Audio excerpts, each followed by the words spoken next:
Trawler দুর্ঘটনায় নিখোঁজ আরও এক মৎস্যজীবীর দেহ উদ্ধার।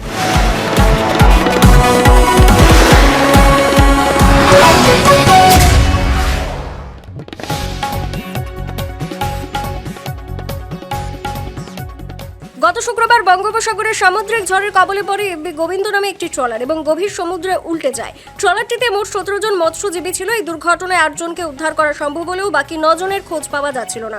পরে ওই 9 জনের মধ্যে ট্রলারটির কেবিন থেকে 8 জনের মৃতদেহ উদ্ধার করা গেলেও পাদুরি দাস নামে একজন নিখোঁজ ছিলেন।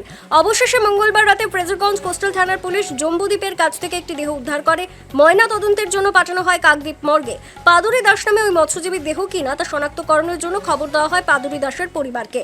মৃত মৎস্যজীবীর বাড়ি কাকদ্বীপের শ্রী শ্রী রামকৃষ্ণ গ্রাম পঞ্চায়েতের কালীনগর এলাকায়। ময়না তদন্তের পর কাকদ্বীপ মর্গ থেকে পরিবারের হাতে তুলে দেওয়া হয় দেহটি। কালকে বিকেলবেলা খবর পেলাম যে জম্বুদ্বীপের চড়ার মধ্যে ওনাকে পাওয়া গেছে। তখন ওখানে যারা বোমলা মাছ ধরে তারাই এই খবরটা দিয়েছিল।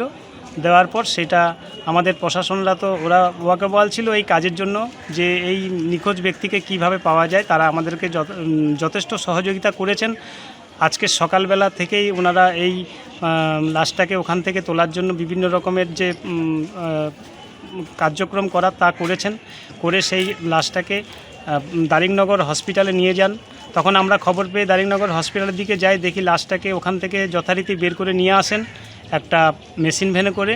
তা ওই ড্রাইভারকে জিজ্ঞেস করা হলো যে এটা কি বললো যে উনিও বললেন যে লাশটা হারিয়ে গিয়েছিল, পাওয়া যায়নি। 9 জনের মধ্যে 8 জন পাওয়া গিয়েছিল, যে একজন বাকি ছিল সেই লাশটাই আমরা পেয়েছি। আর এটা শনাক্তকরণ করবে কাকদ্বীপ হসপিটালে। তখন আমরা আবার ওখান থেকে রিটার্ন কাকদ্বীপ হসপিটালে চলে এসেছি। এসে এখানে শনাক্তকরণ করা হলো। ওনার ছেলেরা দেখেছে, দেখে যা কিছু মোটামুটি ওনার শরীরের যে একটা অঙ্গের যে বিষয় এবং গায়ে কী কী ছিল সবই সঠিক হয়েছে।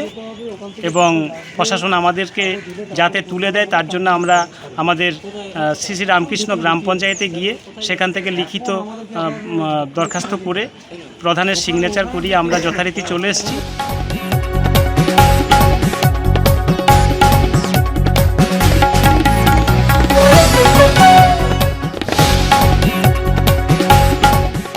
কাকদ্বীপ থেকে মুন্না সর্দারের রিপোর্ট, কাকদ্বীপ.com।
কাকদ্বীপ শহরের সন্নিকটে কাশীনগরে অবস্থিত Omkarnath institute of pharmaceutical technology and medical science 2024 থেকে 2025 সেশনের ডি ফার্মা কোর্সে ভর্তি শুরু হয়েছে। আগ্রহী ছাত্রছাত্রীরা কলেজের অফিসে যোগাযোগ করুন।